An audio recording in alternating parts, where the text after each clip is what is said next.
Om Swastiastu, Rahajeng Siang. Eh,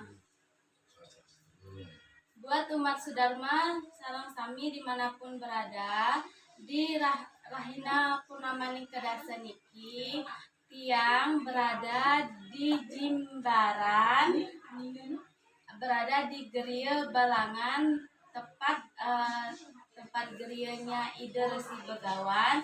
Astungkare di siang puniki tiang sampun selesai melakukan pewintenan daseguna di Purnamani Kedasaniki.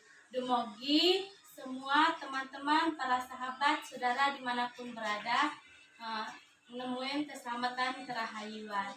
Nah, pas tiang Astungkare sudah selesai melakukan pewintenan niki, sebelum tiang melakukan pewintenan puniki, tiang sempat berkonsultasi dan bertanya-tanya kepada beliau Ide Resi Begawan. Apa sih arti dari pewintenan nike, dan beliau sudah menjelaskan pada tiang, dan hari ini tiang akan berbagi juga kepada sahabat dan teman-teman yang ada di luaran sana. Apa sih arti dari pewintenan nike? Banyak juga yang mendengarkan katanya kalau orang yang mau winten nike apakah harus menjadi jelemaku. Nah, sekarang kita bisa langsung pertanyakan kepada beliau, Ide Resi. Om Swastiastu, Ide Resi. Mungkin ini Astungkare sampun cukup acara tiang mewinten niki, dan tiang juga ingin berbagi sekarang teman-teman, saudara yang ada di luar sana. Banyak yang mendengar apakah pewinten itu harus menjadi jelemaku, dan berapa ada pewintenan itu. Kalau kita berbicara mengenai pewintenan, jadi pewintenan itu tidak hanya ditujukan kepada seseorang yang ingin meningkatkan kehidupannya menjadi seorang pemangku ataupun menjadi seorang dasaran, ya balian, tidak. Jadi pewintenan itu adalah sebuah kewajiban, ya, bagi umat Hindu, ya, karena tujuan daripada pewintenan itu tidak lain adalah mensucikan, ya, proses mensucikan, ya, badan secara lahiriah dan rohani, ya, itu tujuannya. Jadi pewintenan itu berasal dari kata intan. Intan itu identik dengan suci, identik dengan permata. Ya, tentunya kalau sudah berbicara masalah suci atau permata, ya tentunya sinarnya kan putih. Jadi harapan kita setelah kita melakukan suatu proses upacara pewintenan, diharapkan agar kita mampu menjaga pikiran kita, perkataan kita, dan juga perilaku kita agar tetap tidak berpegang atau berdasar pada norma-norma agama, ya, agar tidak menyimpang dalam ajaran agama. Itu harapan orang meminta. Di samping penyucian lahiriah dan batinnya, tidak mesti harus jadi pemangku baru meminta, tidak mesti harus jadi suwingge, tidak mesti harus jadi dasaran, tidak, ya. Jadi pewintenan itu wajib bagi umat Hindu, ya. Nah, itu sekarang pewintenan itu ada yang disebut dengan pewintenan sari atau dibunga, itu dikhususkan untuk anak TK, anak yang berumur baru 3 bulan, itu pewintenan sari atau dibunga, ya, ya. Kedua adalah pewintenan Saraswati. Jadi pewintenan Saraswati ini ditujukan untuk pelajar. Dan yang ketiga adalah pewintenan daseguna. Pewintenan daseguna ini diperuntukkan bagi orang yang ingin, ya, belajar dalam bidang kemungkinan menjadi pemangku, dasaran, balian, dan sebagainya, ya. Ini proses belajar namanya. Ini pewintenan daseguna. Jadi proses belajar. Karena masih. Jadi yang namanya daseguna adalah 10 guna, itu ada kegunaan atau bakat, ya, ya, atau profesi, ya. Karena yang disukai paman nanti yang akan suka dalam bidang serapi, ya, dia menekuni belajar bidang serapi, bidang sanggeng, nange, atau dia suka dalam bidang pengobatan, ya itu. Atau dia suka dalam bidang pelayanan dalam bentuk untuk kepala seraya atau ngantar. Nah disinilah proses belajarnya pada tingkat pewintenan dasar. Yang keempat adalah pewintenan Ganapati.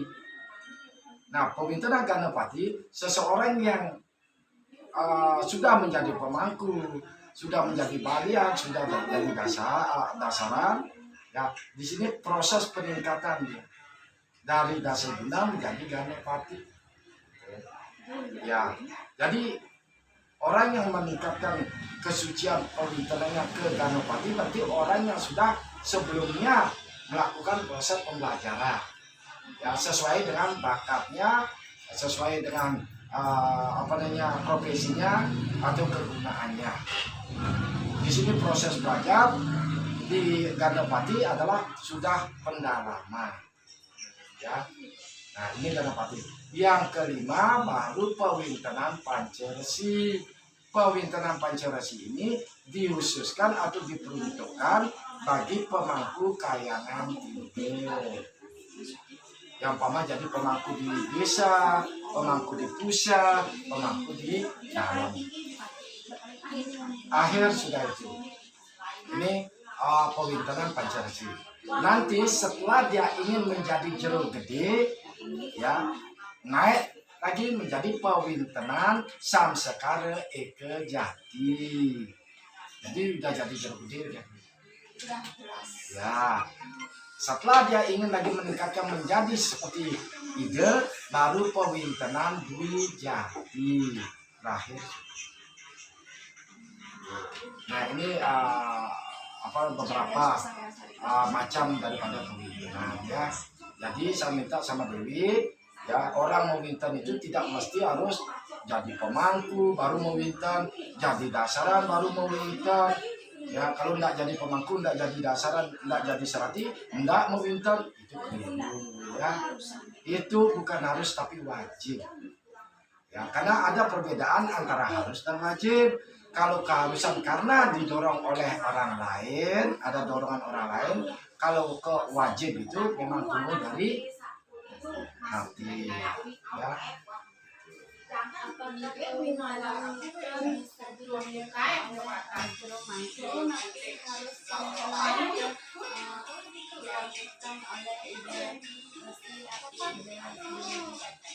Kalau sifat pewintenan itu adalah pewintenan sari atau pewintenan bunga, itu boleh pemangku.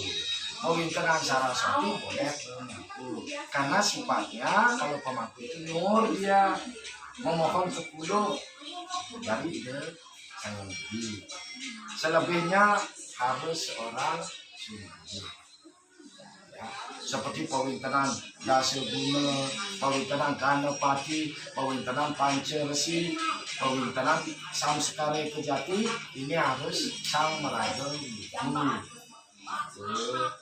Sedangkan pewintenan Saraswati untuk pelajar dan juga untuk TK maupun balita silahkan pemangku saja.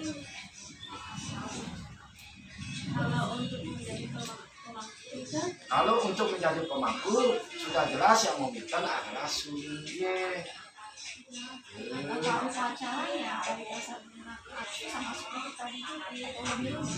Untuk apanya? Enggak, hampir sama. Hanya ada kalau pewintenan Saraswati dia tidak ada rerajahannya. Ya, tidak ada rerajanya, tidak menyicipi rasa dia. Ya. Kalau pewintenan sari atau pewintenan bunga juga tanpa rajahan. Jadi ada seguna keasisan apa itu? Ya. Nah, jadi itu macam-macam pewintenan. Ya. Kadang banyak sekali di masyarakat itu salah kaprah. Itu sampai dia berpikir untuk apa saya mau winten?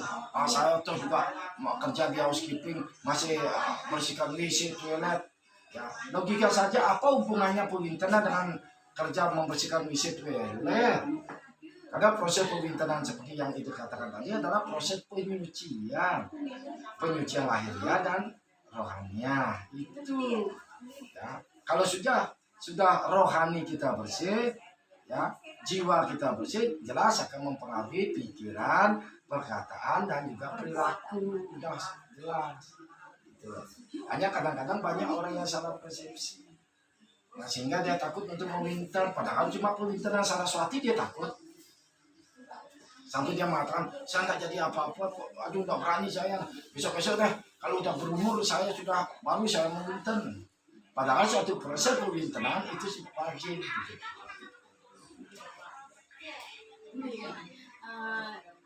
Astara sudah diberikan penjelasan oleh ideologinya, dan dia ngatur sempurna banget, sudah berbagi cerita dan upacara kewintenan juga sampai berjalan dengan lancar, semakin banget ide.